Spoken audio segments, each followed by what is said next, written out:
ఉదయకాల సమయంలో ఈ చెట్టకు ఎందుకు వచ్చామంటే యేసు ప్రభు వారి గురించి చెప్పడానికి వచ్చాం. యేసు ప్రభు గురించి ఎందుకు చెప్పడానికి వచ్చామంటే, నువ్వు నేను తల్లి గర్భని రూపింపబడక మునుపే పాపంలో జన్మించేవారము. మన తల్లి గర్భముని మనం పాపంలో పుట్టిన వారము. అటువంటి మనము ఆ యొక్క పాపం నుంచి విడుదల పొందాలంటే, పాపం నుంచి మనము రక్షింపబడాలంటే కేవలం యేసు క్రీస్తు ప్రభు యొక్క రక్తం ద్వారానే మనం రక్షించబడతాం. ఆ యొక్క రక్తం ద్వారా ఎందుకు రక్షించబడతామంటే, ఆయన మన కొరకు దేవాది దేవుడైన దేవుడు ఈ లోకంలో సమస్తమును, భూమిని, ఆకాశమును, సముద్రమును, పక్షులను సమస్తం సృష్టించిన గొప్ప దేవుడు. అంత దేవుడు మన కొరకై, నా కొరకై, నీ కొరకై ఈ లోకానికి వచ్చినాడు. ఆయన ఎందుకు వచ్చాడంటే, నీ పాపములను, నా పాపములను క్షమించబడిన నిమిత్తమై. నేనేం పాపం చేయలేదు, నేనే దొంగతనం చేయలేదు అని అనుకోవచ్చు. కానీ చిన్న దొంగతనమే, చిన్నడే అబద్ధములు ఆడుట, ఇతరులకు మోసం చేయడము, ఎన్నో అటువంటి చిన్నవే అన్ని చూసుకుంటే ఒకసారిగా ఎన్నో పెద్దగా కనబడతాయి. మనం ఆలోచిస్తే, మనం పుట్టినది మొదలుకొని ఇంతవరకు ఆలోచిస్తే అటువంటి పాపములు కేవలం ఏదో రక్షించబడదు. కానీ ఏదో మనము ఎన్ని కార్యములు చేసినా, ఎక్కడికి వెళ్ళి ఏమి చేసినా, లేకుంటే ఎన్ని పుణ్య కార్యాలు చేసినా అవి మనకి ఏమాత్రము సమాధానం ఇవ్వవు, మన పాపంలో ఏమాత్రం తీసేయబడవు. కేవలం యేసు క్రీస్తు ప్రభువుని మనం అంగీకరించినప్పుడు, ఆయన విశ్వాసం ఇచ్చినప్పుడు, ఆయన మనం క్షమించిన నిమిత్తమై ఈ లోకానికి వచ్చినాడు. ఆయన ఈ లోకానికి వచ్చి అతను ఎటువంటి పాపం ఎరగని వ్యక్తి నీ కొరకై, నా కొరకై ఆ యొక్క కల్వరి శిలువలో రక్తం కార్చినాడు.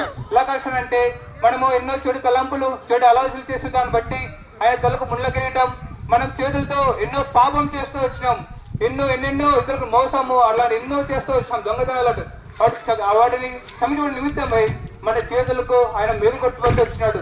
మనం వెళ్ళాలనే చోటుకు వెళ్తూ ఎన్నో పాప కార్యం జరిగించిన వారం, నా పాపం క్షమించిన నిమిత్తమై ఆయన మన కాలు మేలు కొట్టించుకొచ్చినాడు. అంత గొప్ప ప్రేమను నీ కొరకై, నా కొరకై ఆయన శిలువలో చూపిస్తూ వచ్చినాడు. అంత మాత్రమే కాదు, అమ్మ ఆయన తన యొక్క రక్తం అంతయు చివరి పట్టు వరకు నీ కొరకై, నా కొరకై కారుస్తూ వచ్చినాడు. ఈనాడే నువ్వు ఎటువంటి ఇబ్బందులు ఉన్నాయేమో, ఎటువంటి కష్టాలు ఉన్నాయేమో, సమాధానం లేక ఉన్నావేమో, శాంతి లేక ఉన్నావేమో, ఒక్కసారి యేసు ప్రభువుని శ్వాసం ఉంచు. నువ్వు ఎక్కడికి వెళ్ళే అవసరం లేదు, ఏమి చేయాలని అవసరం లేదు, నువ్వు ఎక్కడికి వెళ్ళి ఏమేమో చేయాల్సిన అవసరం లేదు. నువ్వు ఉన్న స్థలంలోనే నువ్వు ఎక్కడున్నా దయచేసి యేసు ప్రభువుని శ్వాసం ఉంచు. అవును ప్రభా, నీవు గొప్ప దేవుడు అంటే కదా, నువ్వు నా కొరకై శిలువ రక్తం ఖర్చావు అంటే కదా, నువ్వు నా కొరకై కళ్ళకు ముళ్ళ గీయటం, కాళ్ళు చేతులు మేలు కొట్టించుకుని ఇచ్చావు కదా అని ఒక్కసారి నీ మనసులో ప్రార్థన చేసుకో. దేవుడిని క్షమిస్తాడు. నీ హృదయాన్ని కేవలం ఆయనకి ఇస్తే ఆయన అంగీకరిస్తాడు. ఆయన సమస్త దుర్నీతి నుంచి రక్షిస్తాడు. కేవలం యేసు రక్తం ప్రతి పాపం నుండి మనల్ని కడిగి పవిత్రపరుస్తుంది. అంతమంది కాదు సహోదరుడా, సహోదరి, ఆయన మనల్ని ఆ నిత్య రాజ్యానికి అంటే మోక్షానికి మనం తీసుకెళ్తాడు. ఆయన ఎవరైతే విశ్వాసం ఉంచుతారో, ఆయన ఎవరైతే దేవుడు నమ్ముతారో వారిని మాత్రమే దేవుడు రక్షిస్తాడు. దేవుడు చాలా సమీపంగా ఉంటుండగా ఆయన మరొకసారి ఈ లోకానికి వస్తున్నాడు. మన కొరకు ఈ లోకానికి వచ్చాడు, చనిపోయి తిరిగి లేచాడు, తిరిగి మరొకసారి మన కోసం వస్తున్నాడు. ఆయన ఎవరైతే విశ్వాసం ఉంచుతారో ఆయన తన దగ్గర తీసుకెళ్తాడు, అంటే మోక్షానికి, పరలోకానికి మనం తీసుకెళ్తాడు. ఒకవేళ నువ్వు లక్ష్య పెట్టే నిత్య నరకాగ్ని ఉంటుంది. మనకు చిన్న దెబ్బ తగిలితేనే, లేకపోతే చిన్న గాయం అయితేనే, లేకపోతే ఒక చిన్న మంట నిప్పురవ తగిలితేనే అబ్బా అమ్మ అరుస్తాం. అలాంటిది ఆ నిత్య అగ్నిలో యుగాలు మనం కాలుతూ ఉంటాం. ఆ యొక్క నిత్య ఆజ్ఞ నుంచి, ఆ యొక్క నరకం నుంచి రక్షించి నిమిత్తమై యేసు ప్రభు మనం ప్రేమిస్తూ వచ్చినాడు, మన కొరకే లోకానికి వచ్చినాడు.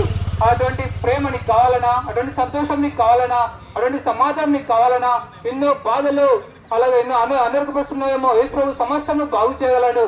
బైబిల్ గ్రంథంలో సెలవిస్తుంది, ఎంతోమంది రోగాలతో కుష్ఠరోగులను స్వస్థపరిచినాడు, చనిపోయిన తిరిగి లేపుతూ వచ్చినాడు. ఆయన యొక్క చెంగు, ఆయన బట్టలు ముట్టగానే ఎంతోమంది అనారోగ్యపరుస్తున్న వారు కూడా ఎంతో మంది బాగుపడుతూ వచ్చినాడు. అటువంటి విశ్వాసం నీకుందా? అటువంటి విశ్వాసం నీకుంటే యేసు విశ్వాసం ఉంచు. అప్పుడు నువ్వు ఎంతగానో దేవుని సమాధానం నీకు దొరుకుతుంది. నువ్వు అటువంటి పరిస్థితులు, ఎటువంటి పరిస్థితులు ఉన్నా సరే దేవుని విశ్వాసం ఉంచి, ప్రభా నీవు నా దేవుడు, నిన్ను అంగీకరిస్తున్నాను, నా పాపను క్షమించండి ఒప్పుకుంటే యేసు ప్రభు నీ పాపములను క్షమిస్తాడు. అటువంటి విశ్వాసం ఉంచితే ప్రభు యేసునందు నిన్ను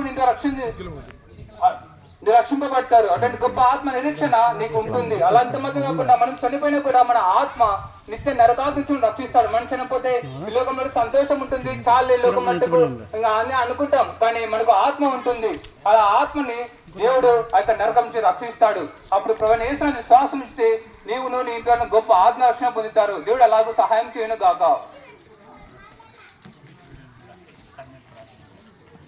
మీరు ఇంకా ఎక్కువగా ఇక యేసు ప్రభు యొక్క ప్రేమ గురించి తెలుసుకోవాలనుకుంటే ఇక్కడ దగ్గరలోనే కుటాగుల గ్రామంలో కర్మేలు ప్రార్థన మందిరం ఉంటుంది.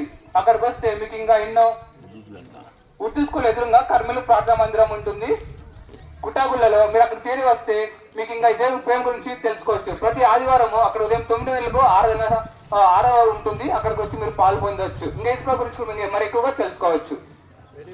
ప్రార్థన చేసుకున్నాం. ప్రేమల తండ్రి యేసుక్రీస్తు నామమున ప్రార్థిస్తున్న ప్రభా, దేవా చేసిన సువార్త మీరు నేర్చేత ఫలింపచేయండి ప్రభా. ఎవరైతే నీ వాక్యం తీసుకున్నారు వాళ్ళకున్న ప్రభా వాక్యం ద్వారా వాళ్ళతో మీరు మాట్లాడి దేవా మీరు దర్శించండి. వాళ్ళకున్న తండ్రి నిష్కరణ నడిపించమని తనలో ప్రార్థిస్తున్నాను.